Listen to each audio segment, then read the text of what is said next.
bagaimana perbedaan sikap antara rakyat Indonesia dengan rakyat Malaides ketika mereka menyikapi ada peninggalan sejarah. Candi Muara Takus itu adalah bagian dari masa lalu Indonesia. So what? Nah, di Malaides dengan sikap yang kontradiktifnya, wahamnya, mereka mengatakan, oh kami tidak pernah melalui fase Hindu dan Buddha. Itu kan adalah penidakan atas latar belakang dan masa lalu kalian. Kalian nggak merasa terganggu dengan karakter seperti itu, tapi kalian mengklaim Candi Borobudur sebagai bukti teknologi peradaban Melayu. Logika yang sederhana seperti itu tidak bisa kalian cerna. Mengapa? Mari kita obrolan santai bareng Supriyadi. Teman-teman, apa kabar semua? Semoga kita semua dalam keadaan sehat walafiat. Amin ya robbal alamin.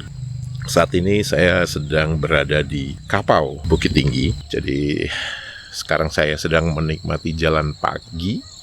Sekarang jam 7 pagi ya, dan kalau teman-teman perhatikan masih berkabut tebal dan tidak bisa melihat Gunung Marapi dan Gunung Singgalang sama sekali. Teman-teman bisa melihat di sini. Ini seharusnya ada Gunung Singgalang di sini, Gunung Marapi di sini, tapi nggak kelihatan. Seperti yang saya sebutkan sebelumnya bahwa saya itu dalam perjalanan touring kecil-kecilan. Saya dari Duri di Provinsi Riau itu bawa sepeda motor masuk ke Provinsi Sumatera Barat. Nah, dalam perjalanan dari Duri ke Pekanbaru tersebut, saya itu mampir-mampir. Jadi nggak langsung Duri Bukit Tinggi gitu, nggak. Jadi kalau Duri Bukit Tinggi pasti capek. Sedangkan saya ingin menikmati perjalanan. Sehingga perjalanan itu saya bagi dalam beberapa bagian. Oke, bagian pertama itu perjalanan dari Duri ke Pekanbaru. Jaraknya itu sekitar 123 km. Kondisi jalannya itu kalau dari Duri sampai Kandis, oke, nama satu tempat Kandis, itu beberapa jalan itu tidak rata ya, dan ada beberapa jalan itu masih berbatu, tapi secara umum masih bisa dilalui. Kemudian dari Kandis sampai Minas, oke, Minas itu adalah salah satu distrik yang dimiliki oleh Caltex, Chevron, kemudian diganti dengan PHR namanya, Pertamina Hulu Rokan. Jadi Minas itu adalah salah satu penghasil minyak terbesar yang ada di Sumatera saat itu ya. Nah, sekarang mereka sudah masuk ke fase development ya, fase pengembangan lapangan. Nah, yang menarik teman-teman, dari Minas itu saya berpikirnya bahwa wah, ini perjalanannya pasti udah gampang ini, karena ya lebih dekat ke Pekanbaru, jadi juga semoga perjalanannya itu lancar. Tapi ternyata saya salah teman-teman. Dari Minas sampai Simpang Perawang, jadi Simpang Perawang itu adalah untuk pengolahan minyak kelapa sawit ya kalau nggak salah. Jadi banyak truk-truk yang bawa kelapa sawit itu semuanya ke Simpang, akan pergi ke Perawang. Nah, itu ada satu persimpangan namanya Simpang Perawang. Jadi kalau kita lurus ke Pekanbaru, belok kiri ke arah Perawang. Nah, itu teman-teman, mau macetnya gila-gilaan. Tapi untungnya karena saya bawa sepeda motor ya nggak ada masalah gitu. Jadi bisa nyelip.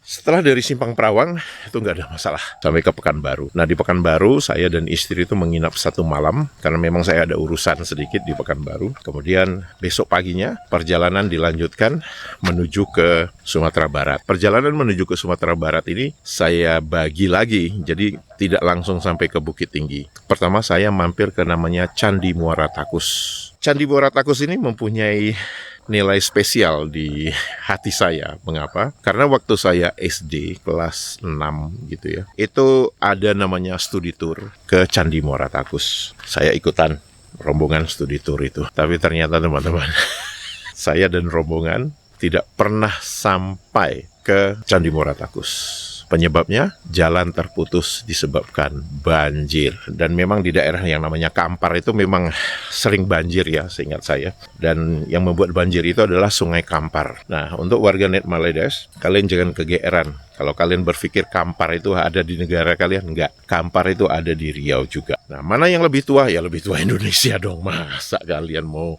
kualat sama Indonesia, gimana sih? Saya mempunyai urusan yang belum selesai dengan Candi Muara Takus ini. Saya pengen mampir ke Candi Muara Takus dan foto-fotonya teman-teman bisa lihat sendiri. Sweetie, you want to go left? Alright, you can go left first. Hai.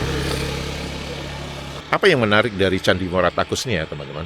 Candi Muara Takus ini adalah Candi Buddha. Candi Buddha yang tertua di Pulau Sumatera. Mengapa? Karena Candi Buddha ini didirikan oleh Kerajaan Sriwijaya pada abad ke-7.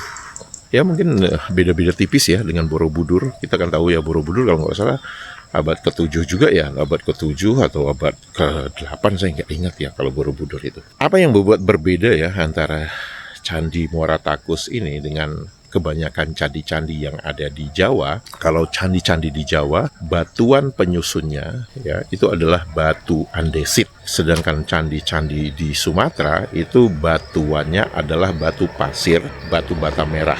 Ya, jadi seperti tanah liat begitu. Mengapa batuan pembentuknya berbeda? Pertama, artinya orang dulu itu sudah mengetahui nggak mungkin kita memaksakan membangun dengan batu andesit. Mereka membangun dengan apa yang ada di sekeliling mereka. Karena segi gunungnya itu tidak terlalu aktif dibandingkan gunung-gunung yang ada di Jawa. Sehingga dari segi proses hasil batuan itu andesit lebih dominan di Jawa. Sedangkan di Sumatera, kalau teman-teman perhatikan juga, Candi Muara Takus itu berada di dekat daerah Oksbo. Oksbo itu daerah lekukan seperti huruf U, di mana itu disebabkan aliran sungai di daerah yang landai. Itu yang menyebabkan aliran sungainya meliuk-liuk kayak ular. Salah satu penyebabnya adalah karena berada di daerah yang landai, rendah. Oleh karena itu, batuan penyusun untuk candi di Muara Takus itu adalah batu pasir dan juga batu bata merah. Nah, ini juga menjadi sangat menarik ya teman-teman, bahwa kalau saya melihat masyarakat di sekitar Candi Muara Takus itu tidak ada masalah dengan adanya candi tersebut. Padahal masyarakat mereka itu kan mayoritas masyarakat Melayu, karena masyarakat di dekat Candi Muara Takus itu adalah masih dalam batas Provinsi Riau. Kalau dalam batas Provinsi Riau berarti mereka dominannya orang Melayu. Mereka tidak ada masalah dengan itu. Mengapa? Ya mereka mengetahui itu Candi Buddha, candi yang dibangun oleh Sriwijaya. Oleh karena itu, ketika Malaides ngebacot mengatakan bahwa, wah kami tidak pernah mengalami fase Buddha dan Hindu. Kalian yakin tidak pernah mengalami fase Buddha dan Hindu? Kalau kalian tidak mengalami fase Buddha dan Hindu, ya wajar saja kalau misalkan ternyata candi yang kalian bangga-banggakan itu, candi yang ada di Lembah Bujang itu hilang musnah begitu saja. Tapi malah kalian klaim Candi Borobudur sebagai bukti peradaban Melayu. Jadi kalian tuh maunya apa? Kalian maunya candi itu ada di Indonesia, tapi kalian klaim itu sebagai peradaban kalian, begitu? Terus kalian hina-hina candi yang ada di Indonesia, oh itu Hindu lah, itu Buddha lah. Tapi kalian mengklaim itu sebagai peradaban kalian. Itu kan sebuah kontradiksi, sebuah kewahaman yang sangat akut. Jadi tidak ada masalah untuk kita semua bahwa kalau ada orang yang mempunyai ada namanya peninggalan Candi Buddha di daerah Melayu, ya udah nggak apa-apa. Karena itu bagian dari masa lalu yang harus diterima, begitu. Bukan malah ingin menidakkan masa lalu. Itu kan sebuah kewahaman yang maksimal banget itu ya. Baik, setelah dalam perjalanan dari Muara Takus nggak terlalu jauh, itu sudah akan masuk ke perbatasan Riau dengan Sumatera Barat. Nah, begitu sudah memasuki Sumatera Barat, nggak jauh dari sana itu ada yang namanya Pangkalan. Daerah Pangkalan ini saya membaca komentar dari seorang penonton di kanal ini. Beliau mengatakan terkenal dengan daging rusanya. Ya, memang saya kemarin itu sempat mau cari ada daging rusa nggak, tapi memang sedang tidak ada daging rusanya. Pak, jadi nggak ada kesempatan untuk makan daging rusa. Ya udah. Nah, diteruskan dari Pangkalan itu kita masuk ke daerah yang namanya Kelok 9. Jadi pada awalnya itu jumlah tikungannya itu ada 9 dan tikungannya itu tajam. Nah, disebabkan oleh arus lalu lintas yang semakin tinggi, maka Kelok 9 itu diubah agar kendaraan-kendaraan itu bisa bermanuver dengan leluasa. Dan teman-teman bisa melihat seperti apa bentuk Kelok 9 yang sekarang. Namun Kelok 9 yang lama masih dipertahankan kepada mereka yang ingin mencoba adrenalin. Apakah adrenalinnya normal atau nggak normal begitu.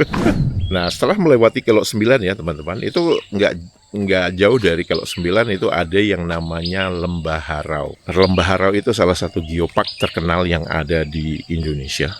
Taman wisata yang berkaitan dengan geologi, di mana di Lembah Harau itu wah teman-teman, tersaji hamparan sawah di tengah-tengah lembah itu, ya tentu saja dengan ada banyak homestay gitu ya, tempat-tempat penginapan gitu untuk mereka yang datang gitu. Hamparan sawah, homestay, dan menurut informasi yang diberitahu oleh Ordal Lembah Harau itu, beliau mengatakan paling tidak ada 28 air terjun yang mengelilingi Lembah Harau ini. Dan kemarin itu saya sempat mengunjungi 3 atau 4 gitu air terjunnya. Yang saya ingat tuh air terjun, nah kalau di Lembah Harau kosakata air terjun mereka menyebutnya Sarasah. Jadi ada namanya Sarasah Tanggo,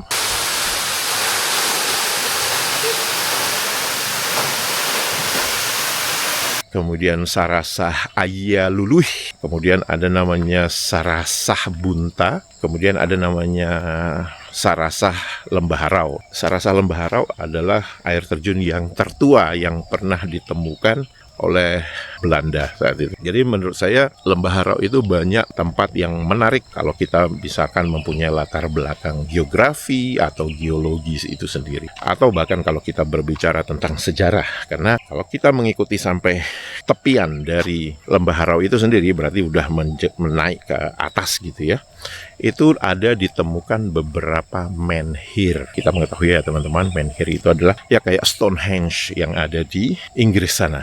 Jadi ada kayak batu yang disusun gitu ya. Ya itu kan menhir ya. Ada batu-batu yang disusun dan orang berpikir bahwa itu kuburan-kuburan. Sebenarnya menurut saya itu mungkin bukan kuburan, itu mungkin kayak daerah pemujaan dalam bentuk batu-batu seperti itu. Nah itu bisa ditemukan di sana. Cuman saya nggak punya kesempatan untuk sampai ke daerah kompleks menhir itu karena ya lumayan jauh dan juga ada banyak tempat yang ingin saya kunjungi di Payakumbuh itu. Jadi setelah melihat Lembah Harau secara umumnya seperti apa, kemudian melanjutkan melihat Payakumbuh di luar dari Lembah Harau. Setelah 2 hari di Lembah Harau, maka diputuskan kami melanjutkan perjalanan menuju ke Bukit Tinggi. Saya sebutkan kami karena saya naik motor berdua dengan istri saya.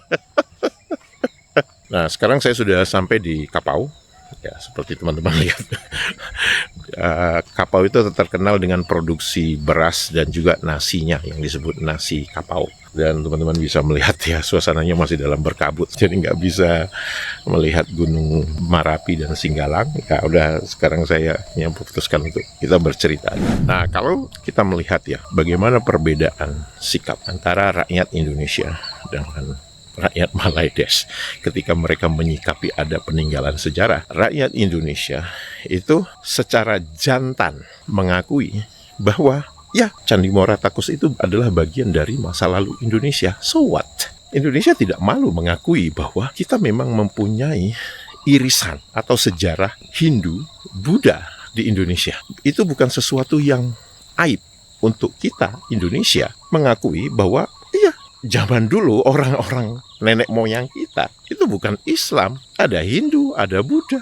Itu biasa. Nah, di Malaides dengan sikap yang kontradiktifnya, wahamnya, mereka mengatakan, oh kami tidak pernah melalui fase Hindu dan Buddha. Itu kan adalah penidakan atas latar belakang dan masa lalu kalian. Kalian nggak merasa terganggu dengan karakter seperti itu, dengan karakter yang nggak konsisten? Atau kalau bisa saya katakan munafik, tidak mau mengakui latar belakang kalian itu memang Hindu dan Buddha. Dan sialnya, kalian koar-koar mengatakan kami tidak pernah mengalami fase Hindu dan Buddha, tapi kalian mengklaim Candi Borobudur sebagai bukti teknologi peradaban Melayu. Kalau kalian katakan Melayu itu harus Islam, berarti kalian ingin mengatakan bahwa yang membangun Candi Borobudur itu orang Islam gitu, beragama Islam gitu. Logika yang sederhana seperti itu tidak bisa kalian cerna. Mengapa? Karena kalian sudah terkungkung oleh kewahaman, denial syndrome kalian. Teman-teman, semoga informasi ini bermanfaat. Jangan lupa jempolnya dan komentarnya. Sehat walafiat selalu. Menyala Indonesia. Dadah! Satu isu yang akan menyentuh nurani Melayu, yaitu Hang Tuah. Saya dapati dengan bukti-bukti, bukan cakap saja. Orang Melayu suka dongeng. Orang Melayu tidak pernah jujur dari sisi sejarah. Kerana itu orang Melayu tak boleh maju. Sebab sejarah memerlukan pemikiran kritikal. kritis. Kalau tidak ada bukti, tak boleh pakai. Metode sejarah, kaedah sejarah harus mencontohi metode hadis. Bukan semua hadis boleh pakai. Sejarah tidak diterapkan secara jujur, maka dongeng-dongeng ini mengatasi sejarah.